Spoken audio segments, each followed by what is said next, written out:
ৰামদয়ালৰ ফলৰ ঠেলা আছিল। সৰুৰ পৰাই সি বৰ দৰিদ্ৰতা দেখিছিল। সেয়েহে সি সদায় ভাবিছিল যে তেওঁ নিজৰ পৰিয়ালক দৰিদ্ৰ জীৱন যাপন কৰিবলৈ নিদিয়ে। সেয়েহে সি বৰ পৰিশ্ৰম কৰিছিল। গোটেই দিন ঠেলা লগাই আৰু ৰাতি চকীদাৰৰ কাম কৰিছিল। এদিনাখন তাৰ পুত্ৰ, দেউতা মই চব ফল ঠেলাত সজাই দিম, তুমি অলপ দেৰি গৈ শুই যোৱা। নহয়, তোমাক স্কুলত যাব লাগিব না, তুমি পঢ়া শুনা কৰি ডাঙৰ মানুহ হোৱা, সেইবাবেতো মই ইমান পৰিশ্ৰম কৰোঁ, তোমাক যেন ভাল জীৱন দিব পাৰোঁ। দেউতা, ইতিমধ্যে মই স্কুলত যোৱাৰ প্ৰস্তুতি কৰি লৈছোঁ আৰু মন্দিৰত দৰ্শনো কৰি আহিছোঁ। এতিয়াও বহুত সময় আছে মোৰ ওচৰত, মই ঠেলা সজাই দিওঁ। আচ্ছা ঠিক আছে, যেনেকুৱা তোমাৰ ইচ্ছা। এয়া কৈ সি শুবলৈ গুচি গ'ল। অলপ দেৰি পিছত, দেউতা সোনকালে উঠা, মই স্কুললৈ গৈ আছোঁ, তুমি তোমাৰ ঠেলা চম্ভালি ল'বা।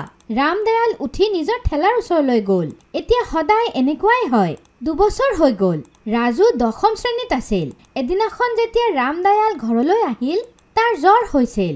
আজি মই ঠেলা লৈ যাব নোৱাৰিম, মোৰ গাটো ভাল লগা নাই। দেউতা, আজি মই ছুটি লৈ লওঁ, তুমি আৰামত শুই যোৱা। ৰামদয়াল শুলে তো আৰু নুঠিলেই।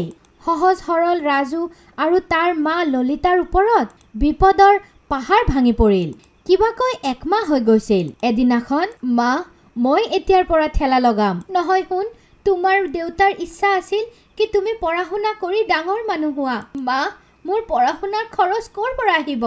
মই স্কুলত যোৱাৰ আগত আৰু স্কুলৰ পৰা আহি ঠেলা লগাম। চব্জি বজাৰৰ পৰা ফলোতো আনিব লাগিব। মা, এতিয়া মই ডাঙৰ হৈ গৈছোঁ। ৰাতি কৰিম খুৰাৰ ৰিক্সা লৈ গৈ বজাৰৰ পৰা ফল লৈ আহিম, যেনেকুৱাকৈ দেউতা লৈ আহিছিল। যেতিয়ালৈকে তোমাৰ পৰীক্ষা হৈ নাযায়, ঠেলা মই লগাই ল'ম। তুমি যদি ভাল নম্বৰ লৈ পাছ কৰি যোৱা, তেনেহ'লে ভৱিষ্যততো পঢ়িব পাৰিবা।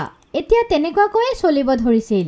ৰাজুৰ 10ম শ্ৰেণীৰ পৰীক্ষা শেষ হৈ গৈছিল। এদিনাখন তাৰ মা ঠেলাৰ ওচৰত থিয় হৈ আছিল।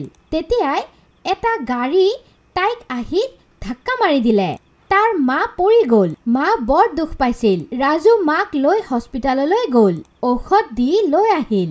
মা, তোমাক সোনকালে ভাল হ'ব লাগিব, দেউতাও মোক এৰি গুচি গ'ল। মাৰ চকুৰ পৰা অনবৰতো পানী ওলাই আছিল। বহুদিনলৈকে তাই স্কুললৈও যাব নোৱাৰিল, ঠেলাও লগাব নোৱাৰিলে। এদিনাখন, এতিয়া তুমি ঠেলা লগোৱা, স্কুলতো যাব লাগিব, নহ'লে তোমাৰ দেউতাৰ তোমাক ডাঙৰ মানুহ বনোৱাৰ সপোনটো অসম্পূৰ্ণ থাকি যাব। ঠিক আছে মা, কালিৰ পৰা যাম। পিছদিনা সি মাৰ বাবে সকলো ব্যৱস্থা কৰি মন্দিৰলৈ গ'ল। হে ভগৱান, মই পূজা কৰিব নোৱাৰোঁ, বাছ মইতো আপোনাৰ দৰ্শন কৰিবলৈ আহি যাওঁ, আপুনি মোৰ মাক ভাল কৰি দিয়ক। তাৰপিছত সি ঠেলাৰ ওপৰত সকলো ফল সজাই তাৰ ওপৰত তিতা কাপোৰ দি পেলাই স্কুললৈ গুচি গ'ল আৰু আহি ঠেলা লগাই দিয়ে। কিবাকৈ 1 বছৰ গুচি গ'ল। ইমান কঠিন পৰিস্থিতিৰ পিছতো সি মন্দিৰ যোৱা বন্ধ কৰা নাছিল। এদিনাখন যেতিয়া সি ভগৱানৰ সন্মুখত বহি আছিল, তেতিয়াই এজন মানুহ আহিল। সি ভগৱানক ঢেৰ মিঠাইৰ ভোগ লগালে আৰু, প্ৰভু, তোমাৰ বহুত বহুত ধন্যবাদ, তুমি মোৰ কথা শুনিছা। আমাৰ ঘৰত বিয়াৰ 10 বছৰ পিছত পুত্ৰ হৈছে। তোমাৰ ঘৰত দেৰি হ'ব পাৰে, কিন্তু এন্ধাৰ নহয়। তোমাৰ লীলা অপৰম্পাৰ হয়। ভগৱানটো সকলোৰে শুনে। হ'ব পাৰে ময়ে ভালদৰে পূজা কৰিব নোৱাৰোঁ। সেইদিনাখন ৰাজু বৰ মন মাৰি আছিল। ৰাতি যেতিয়া সি শুলে, তাৰ সপোনত ৰঙা পৰী আহিল। ৰঙা পৰী তাক উঠাই, ৰাজু উঠা। কোন হয়? কোন হয়? ৰাজু, মই ৰঙা পৰী হয়। তোমাক পৰিশ্ৰম কৰি দেখা পাই মই বৰ ভাল পাইছোঁ। তোমাৰ কি লাগে? সোনকালে কোৱা। ৰঙা পৰী, আপুনি যদি সঁচাকৈয়ে আনন্দিত হয়, বাছ মোৰ মাক ভাল কৰি দিয়ক। মোৰ মা ভাল হৈ গ'লে মই পৃথিৱীৰ সকলো সুখ পাই যাম। ঠিক আছে ৰাজু, তোমাৰ মা ভাল হৈ যাব। আৰু কোৱা, বাছ মোক আৰু একো নালাগে। আৰু কিবা খুজি লোৱা নিজৰ বাবে। মোৰ আৰু একোৱে নালাগে। মই তোমাৰ পৰিশ্ৰম চাই বৰ ভাল পাইছোঁ। তুমি তোমাৰ মাৰ বৰ সেৱা কৰা, সেয়েহে মই তোমাক বেলেগ কিবাও দিব বিচাৰোঁ। নিজৰ হাত আগুৱাই দিয়া আৰু এয়া লোৱা।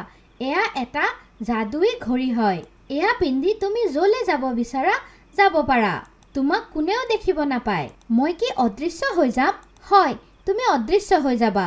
বাছ লক্ষ্য ৰাখিবা, ঘড়ীটোৰ কথা কাকো নকবা, নহ'লে মানুহ এয়াৰ ভুল ব্যৱহাৰ কৰিব। সেয়া কেনেকুৱাকৈ? চোৱা, যদি কোনো বেয়া মানুহৰ হাতত এক ঘড়ী পৰি যায় তেনেহলে সি অদৃশ্য হৈ সকলোৰ ঘৰত চুৰ কৰিব, হত্যা কৰিব, অপহৰণ কৰিব, কাৰণ তাক কোনো দেখা নাপাব। আৰে হয়, মোৰতো মনতে নাছিল, এয়াও হ'ব পাৰে। ঠিক আছে, মই এইটোৰ কথা কাকো একো নকওঁ, কিন্তু ঘড়ীটো কি মোক আপোনাৰ লগত লগ কৰিবলৈ লৈ যাব? হয়, তুমি বিচাৰিলে মই আহিব লাগিব। কিন্তু তুমি মোক কিয় লগ ধৰিবা? যদি মই কিবা ভুল কৰোঁ তেনেহলে আপুনিয়েতো সেয়া ঠিক কৰি দিব না। সেয়াৰ বাবে তুমি ঘড়ী পিন্ধি চকু মুদি দিবা আৰু ক'বা, মই ৰঙা পৰীক লগ ধৰিব বিচাৰো। তোমাৰ ইচ্ছা পূৰণ হৈ যাব, মই উপস্থিত হৈ যাম। কিন্তু লক্ষ্য ৰাখিবা, মোক কেতিয়াও দিনত মনত নকৰিবা, মই ৰাতিয়ে পৃথিৱীলৈ আহোঁ। ঠিক আছে। ৰঙা পৰী গুচি গৈছিল। ৰাজুৰ চকুৰ পৰা টোপনিও গুচি গৈছিল। সি উঠি ঘৰত আহি গ'ল। মাৰ ৰুমত গৈ চালে তো তেওঁ উঠি বহি আছিল। মা, তুমি কিয় বহি আছা? আৰে ৰাজু, মইতো বহুত দেৰিৰ পৰা উঠি তোমাৰে অপেক্ষা কৰি আছিলো। মই বৰ ভাল অনুভৱ কৰি আছো, মই এতিয়া খোজকাঢ়িব পাৰো। তাই উঠি থিয় হৈ গ'ল আৰু বাৰান্দাত গৈ ফুৰিব ধৰিল। মা, এয়াতো বৰ ভাল কথা। কিমান দিন গুচি গৈছে তোমাক খোজকাঢ়ি দেখা পাই। এতিয়া তুমি ভাল হৈ গৈছা। এতিয়া তুমি তোমাৰ কাম চম্ভালা, মই মোৰ পঢ়া-শুনা পূৰণ কৰিম। মায়ে তাক সাবতি ধৰিল। মই মাক কৈ দিওঁ যে এয়া ৰঙা পৰীৰ বৰদান হয়, যাৰ বাবে তেওঁ সুস্থ হৈ উঠিছে। ৰঙা পৰী যদি খং কৰে, তেওঁ মোক কাকো একো ক'বলৈ হাক দিছিলে। পিছদিনা ৰাতিপুৱা উঠি ৰাজুৱে ঠেলা লগাই দিলে। তাৰ মায়ে ঘৰৰ সকলো কাম কৰি ল'লে। কিমান দিনৰ পৰাতো ৰাজু ঘৰ বাইৰ চব অকলেই চম্ভালি আছিল। আজি সি শান্তিৰ উশাহ লৈছিল। সি স্কুলত যাবলৈ ৰেডি হ'ল কি সি নিজৰ হাতত ঘড়ীটো পিন্ধি ল'লে। স্কুললৈ যাব লাগিব। তৎক্ষণাতে সি স্কুলত আহি গ'ল। ৰাজুৰ বৰ ভাল লাগিল। যেতিয়া সি স্কুলৰ পৰা উভতি আছিল তেতিয়াই সি দেখিলে কি এটা নিৰ্জন ঠাইত এজনী ছোৱালীক কিছুমান ল'ৰা ধৰি লৈ গৈ আছিল। তাই সহায়ৰ বাবে চিঞৰি আছিল। তুমি চিন্তা নকৰিবা, মই এতিয়াই আহি আছো। সি ঘড়ীক ক'লে, মই সেই ল'ৰাবোৰৰ পৰা সেই ছোৱালীজনীক বচাব বিচাৰো। হঠাতে তাৰ হাতত এডাল লাখুটি আহি গ'ল আৰু সি সেই লাখুটিডাল দিয়ে সেই ল'ৰাবোৰক মাৰিব ধৰিল। ৰাজুক কোনেও দেখা পোৱা নাছিল। সেয়েহে সকলো লাগিলে কি কোনোবা ভূত বা প্ৰেতাত্মা হয়। পলুৱাই ৰে, ইয়াতো ডাঙৰ বিপদ হয়। ছোৱালীজনীক আমি পিছত চাই ল'ম।